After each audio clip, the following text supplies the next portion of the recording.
These are all books that I am stupendously excited to read, and they're all books that me and you have not spoken about yet. So I'm excited to sit down and have a chat with you about my, what's the word? The books that I am most apprehensive to read, excited to read. I'm just buzzing to read them, and I want to chat to you about them all. Yeah, we'll just get straight into it. Hopefully you can hear me in this video because there's like proper heavy rains outside. I've just been for a walk. Rains? Heavy rains? Plural? I suppose there's more than one raindrop, so it could be plural.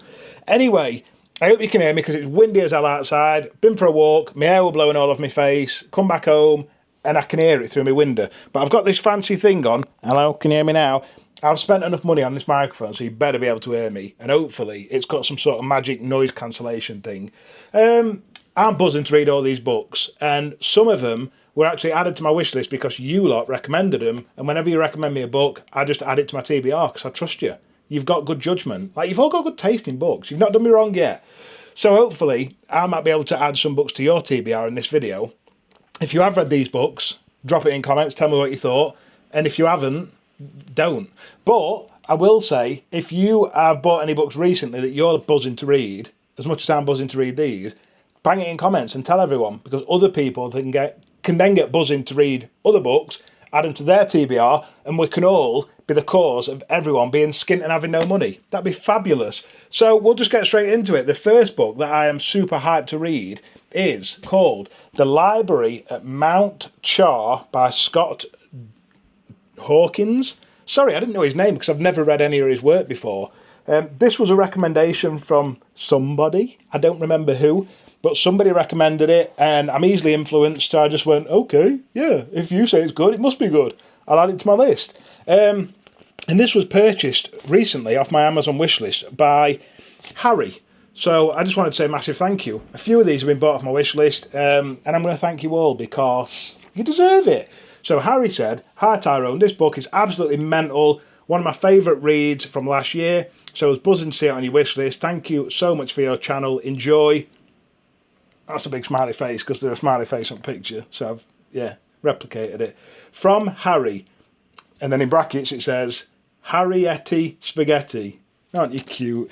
So yeah, legend. I'll be honest, I ain't got a clue what this book's about. I think it might be like fantasy horror. But other than that, I'm absolutely clueless. So I can't really tell you plot. Can't tell you if this writer's a good writer because I've never read anything of Scott's before. But I'm buzzing to read it because I think it's a standalone. And I told you before, I'm currently in the 6-week holidays. And when my kids are off school, especially in the holidays, they don't want to let Dad sit and read epic fantasy. Nah. Dad's got to sit down and focus. And whenever I try and sit down and focus, they're just like, "Oi, Dad. What's up? Love you. Love you too.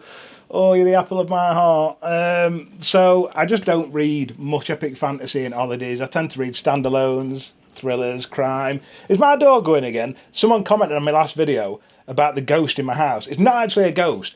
It's because we open windows to let a draft through, you know, so your house doesn't stink shit all the time. So we open a window to let a draft through, and then door opens and closes. So there's no like ghosts in here. I'll show you 1 minute. Let me see if I can deal with this magic camera. It follows me and stuff. It's a very pervy camera. Oh, there we go. Hey, we're here. Look, watch this. Can you see me now? Oh, yeah. Anyway, look. There's no ghosts. It's just wind. So I won't worry about it.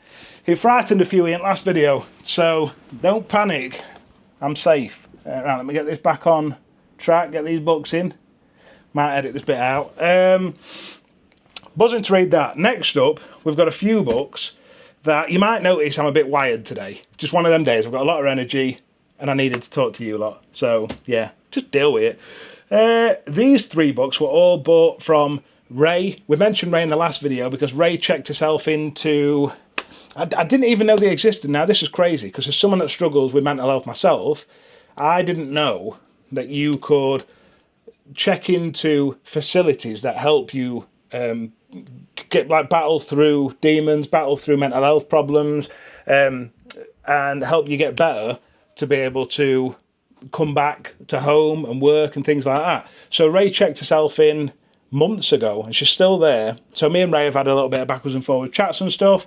She's doing better, she's getting there, and hopefully by end of year Ray's going to be out of this facility and back home, and then we're going to do some sort of big bookish meet up and, yeah, just celebrate the fact that she's managed to get home. So keep kicking ass, Ray. I'm proud of you.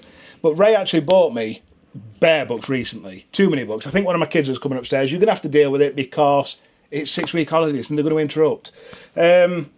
So Ray bought me some books that I mentioned in the last video, but she's also recently got me Night Shift by Stephen King. Now, the reason I'm excited to read this is because it's short stories, but I thought in my head short stories were like 100 pages long. There's 20 short stories in this entire book, and I've never heard of any of them. I went onto Google and just typed in what stories are in this book, and I've never heard of them. So I'm excited to see what an author can do with 483 pages and 20 stories. Like, how can you fit a story into, let's say, 20, 30 pages and it have an impact? I don't know how it's going to work, but I'm excited to see. And especially considering that the kids are off school, this might be a perfect thing for me to pick up and be like, oh, I'll just read a quick short story and then put it down and then play Frustration with Ruben, because that's what me and Ruben love doing. Love playing Frustration, and then he gets very angry because I don't let him win, because I'm trying to raise a winner. Like, I want him to have that drive to win. I don't want to give him wins. Anyway, I digress. Next up, Ray also bought me this book, which is called Empire of Silence by Christopher Ruocchio. I think that's how you pronounce it. I've seen this plastered everywhere all over the internet. It's one of my kids here. He's behind me. Do you want to come in, Ru? Come here, stand here, look. Say hello to the world. Say hello. Hello. What do you want? This smells like a snack. Are you whispering? A snack. You want a snack? What would you like? Bit of fruit? Do you want to go and see what fruit there is? Can I have a kiss? I love you. Sun Eater series, I believe this is called. So I read Red Rising, which we'll come to later on in this video, about a year ago. The first 3 books in the Red Rising trilogy. Absolutely loved it. I know that not everyone loves Darrow. I love Darrow. I think he's a legend. And then I left the Red Rising trilogy at book 3 and said I'd come back to the later books at some point. And then as I did what everyone does, go online and you Google best books, best fantasy books, best sci-fi books. And then this series called Sun Eater kept coming up as like one of the best sci-fi series of all time. This is book 1 in it. Other than the fact that I believe that this dude here is a bit of a... Sorry, Ruben's downstairs. Bit of a greedy bastard. And I think he eats suns, hence the name Sun Eater. I think he physically consumes a sun, so I'm not sure how that's going to work. And on the back of the book, it says something like he killed 4 billion people. So he seems a bit feral, but I'm interested to see why he would like become angry enough to want to eat the sun and kill 4 billion people. So this sounds absolutely bonkers, and I'm really excited to read this, because why wouldn't you be? 4 billion. That's got to be a record for like the most deaths in any book. If you know of any book series that's got more than 4 billion people that have been sent to Jesus, then tell me. Next up, another one from Ray. This one. And this was another series that someone said to me, this book's absolutely class, add it to your wish list. So I did. I added it to my wish list with no intention of buying it anytime soon, because I've got 100 and something books sat in my bedroom that I've still not read yet, and I get overwhelmed. But I'll never say no to class books that get sent through post. Like, this makes me smile. So this is called Grave Empire by Richard Swan, and I think this is book 1 in a trilogy. But this bloke writes loads of other books, and some people that everyone loves have said that he's very class. So James Islington, who wrote Will of the Many, Nicholas Eames, who wrote what book did he write? 1 second, Ruben. He wrote The Kings of the Wild, which is hilarious. If you want a funny fantasy book that's like there and back again quest with some properly hilarious characters, Kings of the Wild by Nicholas Eames is top tier, 5 out of 5. R.J. Barker also says it's a stunning piece of modern fantasy writing. R.J. Barker, I believe, wrote the Tide Child trilogy, book 1 being The Bone Ships, I think. That's on my shelf. I'm really desperate to read that. So Grave Empire, that was another one that's been bought recently for me, and I'm buzzing to read this. I'll keep this as well, I think, because this is a hardcover, and I don't get many hardcover books. It's like sexy as hell, and that just looks like, what do they call it? Is it a shelf trophy? I don't have many shelf trophies, but this is definitely one. What do you think? Does that look nice? What do you like about it? What is it? That thumb grave. The skull. It's got like horns and stuff on it. Does it look scary? No. Oh, it looks cool. Yeah. All right, Ruben says we're keeping it. Yeah, so we're keeping this. Before I get into my next books, Ruben, did you just come up to show me that you've got an apple? Please, will you cut my apple up? Will I cut it up? Oh, dear.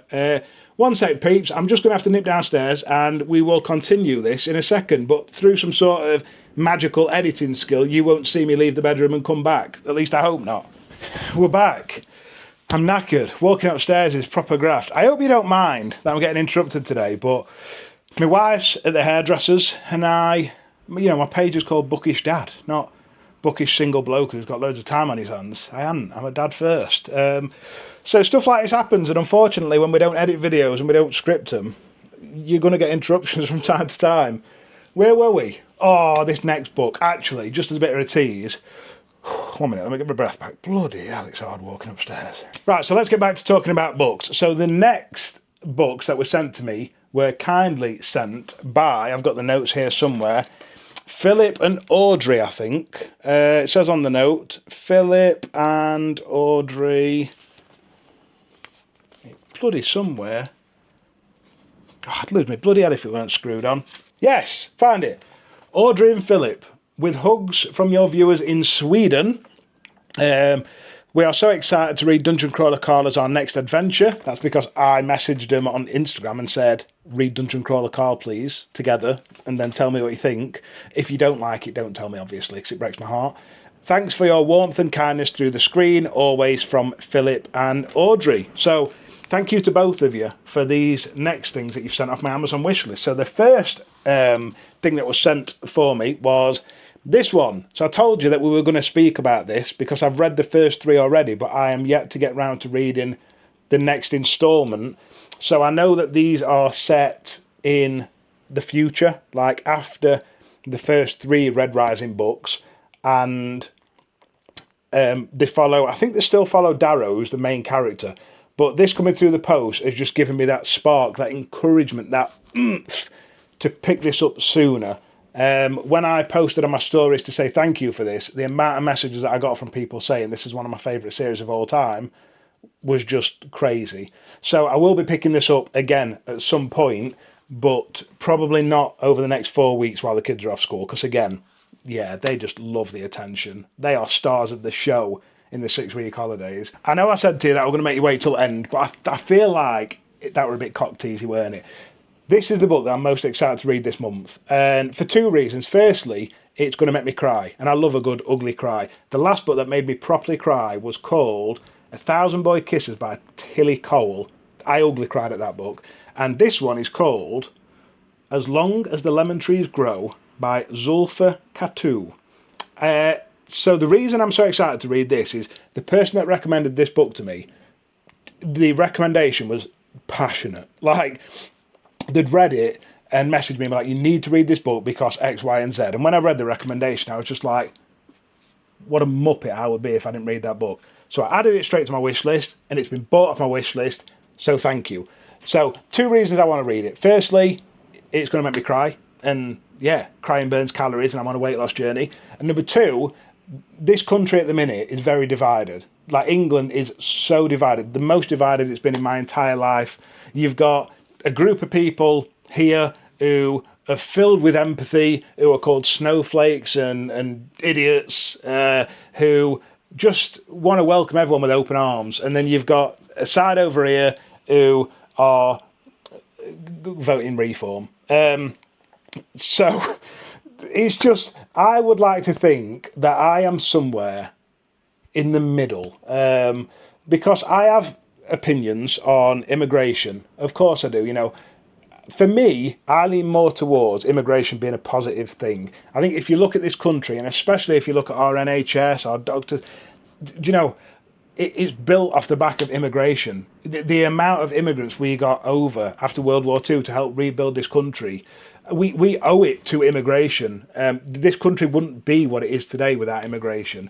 And I think a lot of people either forget that or just don't know because they've never picked up a book. Yes, of course, our government can only accept so many immigrants. And I think our government needs to get a hold of the situation and figure out a way to make sure that the people that are seeking asylum can either A, bring something to this country, or two, are genuinely in need of asylum because they live in a war zone or they live in a dangerous environment. But as a world, you know, it's crazy to me that people don't understand that we should just be offering people a safe haven. You know, a lot of these wars we've played a part in creating, so it upsets me that we've got people stood outside hotels screaming and shouting because there are people trying to escape a bad life and create a better one. So yeah, this is just, I think it's a very appropriate book for the current times in this country, and I'm really, really excited to read it. So I'm definitely going to update you on this. I absolutely will be reading this month, and at the end of the month, expect me to come on here and say to you, well, that made me bloody cry. So thank you so much for that one. That was also from Philip and Audrey. Next up, we have got Game of Thrones. So I actually bought this myself. I've had this a while, but I've not spoken to you about it. I just wanted to tell you why I've not picked it up yet, and it's only because everyone said to me it's not complete and it probably never will be. So I was like, well, I'm not going to pick it up yet. But I've changed my mind. I'm picking it up. I don't care if it's never going to be completed because I have got quite a vivid imagination. So I'm going to pick this up. I'm going to read all the way to the end. And then if the last book never comes out, I'm going to make up an ending in my head that's going to make me all happy and stuff.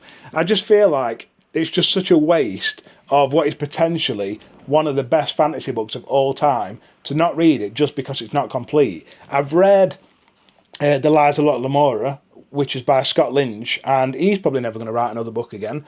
And that's probably, it's definitely, if not my favourite fantasy book of all time, it's in my top 3. That book's spectacular. So if I'm going to read Lies of Lamora, then I sure as shit best just read this. And I've never read the TV series. You can't read a TV series, you can watch it though. I've never watched it, which makes me even more excited because other than the fact that I know that there's a blonde girl that rides dragons, I don't know anything else about it. And there's a small man who's meant to be like proper good. What's his name? One of the brothers, I don't know what his name is. I don't think small man's politically correct. I don't know what you call them anymore. I've already dug my hole, so I might as well just... I'm going to try and climb out of it. Little people. You don't call... Oh my goodness, this could be awkward. Oh, hang on, let me Google. Little people. You do. Yes. Fuck, get in. I try my best not to get cancelled, but as I said, sometimes my brain thinks things and then I say it, and I hope if I ever say anything on this page that comes across as offensive, just please correct me. My brain says things, my mouth spits it out, and I am a good person. I don't mean to upset anyone. I don't mean to offend anyone. So yeah, there's a little person in there, and he's meant to be one of the best characters in fantasy. And I'm very character driven, so I'm interested to see who he is. I've seen the adverts, obviously, and I know I can picture him in my head, but I don't know why he's good. So if you have read that, Tyrion Lannister, is that his name? Tyrion? I think it is. It might be. If it is, slay. Right, the last two, I promise. I've done a lot of talking today, but it's because I've needed to. I have not been sleeping fantastically well recently, and when I don't sleep very well, I get overtired, I overtalk, and I've got a lot of energy to burn, and I feel like when I burn the energy off, then I get to bed at night, and then I'll sleep really well. So I'm kind of using you, really, to get me to sleep tonight. So the second to last book that we're going to talk about is a book that I bought myself, because believe it or not, I do actually buy books myself as well, just not as quick as people buy from my wish list, because I ain't got a bottomless bank balance. It's this one, and it's called Spiderlight by Adrian Tchaikovsky, and I'm terrified to read it because I bloody hate spiders, like really hate spiders, but unfortunately everyone else in my house hates spiders more than me, so I have to get them, and yeah, it's really scary, but I'm here for them. So I don't know what this is about, other than there's a big spider with big teeth like this on the front of it, and it's a standalone, I believe. I've never read Adrian Tchaikovsky's work before. I might have even butchered his name, but it's my book club read this month on Fable. So if you want to join in, then you can. Just go into my links on YouTube, go into my profile, go into my links, and then I think one of them's like says Fable or book club or something like that. Click on it, add your send, and we'll have a chat about books and stuff. And then we'll come on here at end of month and we'll talk about it. It's only like 270 pages as well, so it's only a short one. I just thought it'd be a good place to start on his work because it's not 600 pages, is it? Lastly, I just want to quickly talk to you about this series that I've started reading. Touched on it briefly in my last video, but I am loving it, like properly loving it. So, you know I love Dungeon Crawler Call. I speak about Matt Dinniman's series enough. I'm not going to keep going on about it. Dungeon Crawler Call got me into lit RPG and just made me want to start exploring different books. I came across the Good Guys series, it's called, about 2 weeks ago. I read book 1 with Macaulay. Me and Macaulay both enjoyed it. I think I enjoyed it a little bit more than him. But book 1 was only short. Like, I read it on Kindle, so I don't know about the physical book. But let's say it's 250 pages. It's not a long book at all. Really, really, really enjoyed it. Loved everything about it. I thought the humour was good, but not too forced. The progressive system, the actual build system, the looting system, the plot, everything for me worked. Really, really enjoyed it. I started reading book 2 yesterday and I'm already 47% into it. So book 1 is called One More Last Time, and the author of this series is called Eric something or other. Eric Ugland, if you want to Google him on your Kindle and stuff. What I really like about this series is the first 16 books in the Good Guys series follow a bad guy as such that's trying to be a good guy. So in his on Earth, before he got transferred to this game life, it's not a VR system. He is very much in this world. He's been dragged into this world. Just read the book and you'll figure out why. But he was a bad guy that made bad choices, and he's come into this world and he's now trying his best to build his character and his story on good decisions. So he's trying his best to stop being immoral and force himself to make good choices and be a good person. That's 16 books. You've then got another series that's at the side of this called The Bad Guys, which I've not read yet. I believe that's got 11 books in it. And that is a group of good people, I believe, who have made good choices on Earth, morally correct, we'll say.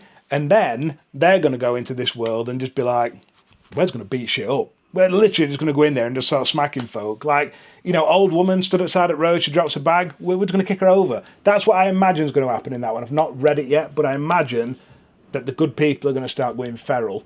And then, as the two series progress, so you've got Good Guys, 16 books, Bad Guys, 11 books, as they get like halfway through, they start like intermingling and stuff. So I don't know if the characters will merge and good guys will start fighting bad guys, and then Montana, who's in the good guys, is going to shout at the bad guys and be like, you should have picked up her bags, you feral tramps. And then they'll be like, suck your mum. I don't know what they'll do, but it's just really exciting. I'm really, really enjoying it. The writing's simple, decent writing. The characters are funny. I just really, really love everything about it. So if you want to try something different after reading Dungeon Crawler Call, I wouldn't say the humour is as extreme. Like, I think Matt Dinniman has taken humour to an extreme, and it's kind of shock factor funny. This is more subtle humour, but it just works for me. We'll just get into the end of the video now, and Ruben's come back in. Let's see what he wants before we finish. Hello. I need a poo. Oh, you need a poo. That's not what I expected on my video. Shall I say bye then so I can deal with this? Yeah, I mean, that's not the end of the video I was expecting, people, but bookish dad, as I said. Yeah, welcome to my world. I love you all so much. Mental health stuff. I tried to do a little thing at the end of the video about mental health. My mental health at the minute is doing quite well. I'm more active than I have been previously over the last few months. So I'm getting out of the house more, spending more time with the kids, playing tennis, going on walks, going on bike rides. So my 2 pieces of advice for you, if you are struggling with mental health, is firstly, just get yourself out of the house. Go and get fresh air, look at trees, listen to wind. And secondly, for the people that are on medication, I just want you to ring up your doctor and have a review, because I when I was on medication, my doctor never, ever, ever rang me and said, how are you getting on? What do you need to do? I know some doctors are really fantastic, but also some doctors are really busy. So if you are on medication with mental health and things like that, and you don't feel like you're getting any better, I want you to ring your doctors and just say to your doctor, look, I don't feel like I'm getting any better. Can I come in and can we have a chat and do a medication review and just see if maybe we can work things a little bit differently? So there's my advice from me to you today. Please try and stay positive. Remember, if you're having a bad day, it will pass. Good days will come. If you've watched to this point, I love you the most, and I'll see you in the next one.